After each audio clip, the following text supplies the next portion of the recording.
Overcoming performance anxiety. In this episode, we're gonna define what performance anxiety in sports is. We're gonna normalize it because trust me, every pro athletes feel it. And then we're gonna talk about on how to overcome it. So to begin with, what is performance anxiety? It's basically that feeling that you have when your chest is tight. Creating the athletic school has been a long journey. Reaching 100 episodes has taken consistency, grit, and a lot of passion. Having incredible guests share their story has been a true pleasure. But now, I want to ask you for your help. If you haven't already, please follow the show on whatever platform you're listening from. It really helps me a lot. And I promise you this, I'll continue to bring on the best guest speakers I can, and I'll do my very best to share content that helps you grow, not just as an athlete, but as a person on and off the field. I'll study, I will read, and research relentless for ways to help you.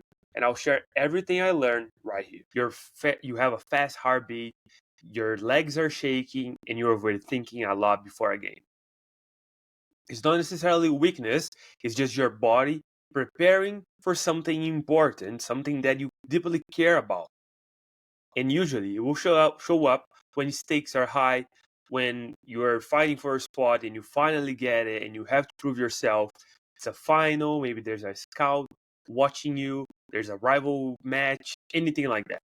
It could be also fear of failure or letting other people down. It could be your family, girlfriend, boyfriend, friends, and also overthinking outcomes instead of staying on the present and comparing yourself to others. It could be your own teammates, it could be someone that you're fighting for the position, or simply the other team. But what causes the performance anxiety? Well, first thing is pressure. It could be an expectations from coaches, from teammates, parents, or your own self. It could be, like I said, girlfriend, boyfriend, your partner, whatever it is, but it comes from pressure. Another thing is lack of confidence, not trusting your training. And honestly, that's something that happened to me when I was doing the Ironman because, as I told you guys, I had a pain on my groin and I wasn't feeling confident to know if my pain was going to be a problem or not. So, my training wasn't the greatest because I was trying to have some pain management there, but also try to push as much as I can and prepare myself for the event itself. Another cause is focusing on the result. It's a fear of losing instead of focusing on what the things that you truly can control. And negative self-talk. If you're thinking, I can mess this up, I can let them score, I can do this, your brain will simply shut down. And also too much thinking. Instead of letting the instincts that you have take over, you're just wasting and spending your energy on all the what if and all the possibilities and all the results that could happen throughout that game, throughout the event. But let's get to the important part, which is how to overcome and how to reduce anxiety. And the first thing is preparation builds confidence. And that's a big thing. You don't rise to the occasion, you fall to the level of training. So try to train under pressure, simulate game situations. And a lot of coaches are very good at doing that. Sometimes in soccer, for example, we play a lot of 3v2s, 2v1s, and situations like that. But honestly, not every coach out there is going to do that. So it's up to you to find ways to have some under pressure. And that could be simply a self talk that you have with yourself. It's like, okay, I cannot mess this up, which we're gonna work on that because we don't want to say that, but try to think, okay, we're losing the game. How can I do the simple things right now? Or okay, we're winning the game. Can I try something new? Can I try something different? Can I take more risks? But try to put yourself at least in the mindset of pressure because when you get to the game, you won't feel that pressure just as much. And then you're gonna shift focus from outcome to process. Instead of we have to win, I want you to think I'll focus on my first touch, my positioning, my effort. Because like I said, we want to have the result in mind. Okay, we want to win the game, but you have to focus on the process first in order to get the result that you want. So in order to make that happen, you have to be present. You have to make things work right now in order to get there. So don't focus on too much on we have to win. It's like, okay, what can I do in order to win? It's something else that you can do that I said multiple times here. It's breathing and grounding techniques. It's something very simple. You just inhale for 4 seconds, hold for 4 seconds, exhale for four, relax for another four, and try to repeat that until you feel that your heartbeat is slowing down a little bit. And another ground technique that I use with the guys that I'm mentoring right now, it's the 5, 4, 3, 2, 1 grounding. So you can name 5 things you see, 4 things you feel, 3 things you can touch, 2 things you can smell, 1 thing you can taste, for example. And then positive self-talk and mental rehearsal. Replace that don't mess this up with, okay, I'm ready. I've trained for this. Now it's time to get out there and do what I was trained for. And then visualize success. Feel it before it happens. Your brain. All right. I know you're tired of hearing how sleep is important. You already get it. But here's the thing. If you want to take your recovery and performance to the next level, you have to make your room truly dark. Even small lights from your phone, street lamps, or alarm clocks can mess up your deep sleep. That's where mental sleep masks come in. I've been using them for a while now, and they actually work. Super comfortable, totally blocks light, and helps you wake up feeling ready to perform. Check the link in the show notes and get yours. Seriously, your sleep and your game will thank you. Doesn't know what's the reality. So if you tell your brain, oh, I feel good about this, then your brain's like, okay, guys, time to send some good hormones. So he feels good about it.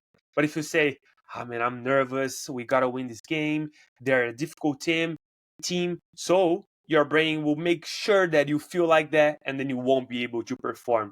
And when it comes to visualizing success, I want you to close your eyes, and then I want you to imagine and be crazy about it. Go far with this, Think about all the great things that can happen, and I want you to feel that in your body. So, what does it feel like to be successful? What does it feel like to be a winner, to be a champion, to have a ring, to win a title? And I want you to feel those things because that will help you in order to perform under pressure. Then you're going to reframe your nerves as excitement. It's the same physical response. Instead of I'm anxious, you're going to say I'm ready. And then you're going to build routines.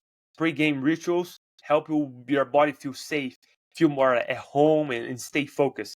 And you could add some music to that. You can need some stretching, some journaling, or simply repeating a mantra that you might have.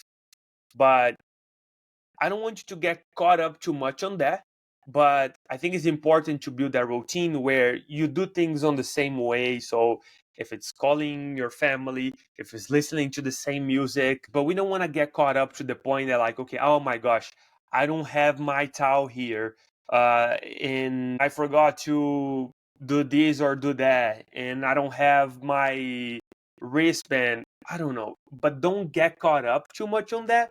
But build those pre-game rituals, that routine, because those things will make your brain, will make it feel more home. So whenever you get there, nothing changes. Everything's the same. It's just another day in the office that you have to win again. And then finally, accept that nerves are normal, guys. Even the pros feel it. You can watch it, whatever sport, but you can watch the Olympics, the World Cup, whatever it is, and these guys, it seems like they're locked in. But trust me, they might be overthinking a lot, but trust me as well, it takes a lot of work to get there. So it's not about not having the performance anxiety, but about overcoming or reducing it and dealing with it. So remember that the difference is they don't let it control them. They have anxiety just like you do.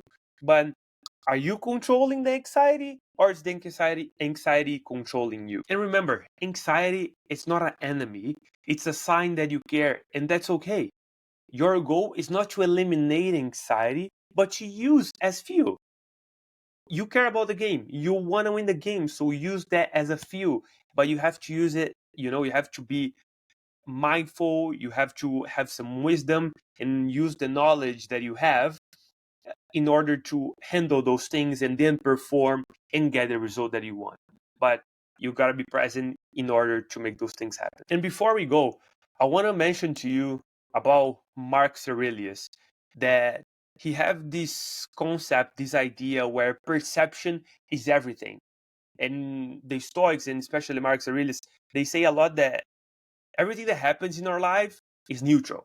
It's our judgment towards it that makes something be bad or good. So it's not that the game stress you, it's your judgment of it. If you see nerves as danger, you will freeze. If you see them as excitement, energy, challenge, then they will help you. You simply have to accept and let it pass it through instead of resisting the anxiety. If you're feeling like, okay, oh my gosh, I'm aware that my heart's beating fast, my legs are shaky, what am I gonna do about it? No, just feel it, and then you're gonna deal with it. And one thing that a coach of mine used to tell me, bringing more to the game itself, like, just try to get the ball. If you are playing a sport that you have a ball, try to get the ball and keep it simple. Just try to get one touch out of it so you can release that anxiety, release that pressure that you have, and then things will become a little bit easier as it goes. But that's just another little thing that you can do in order to make things work. Nerves don't mean you are weak, they mean you're human, and every great athlete you admire has felt them too. Trust me, what separates the good from the great is this: the best learn how to use those nerves as fuel. Stay tuned for more. I hope you guys enjoy, and I see you guys next time.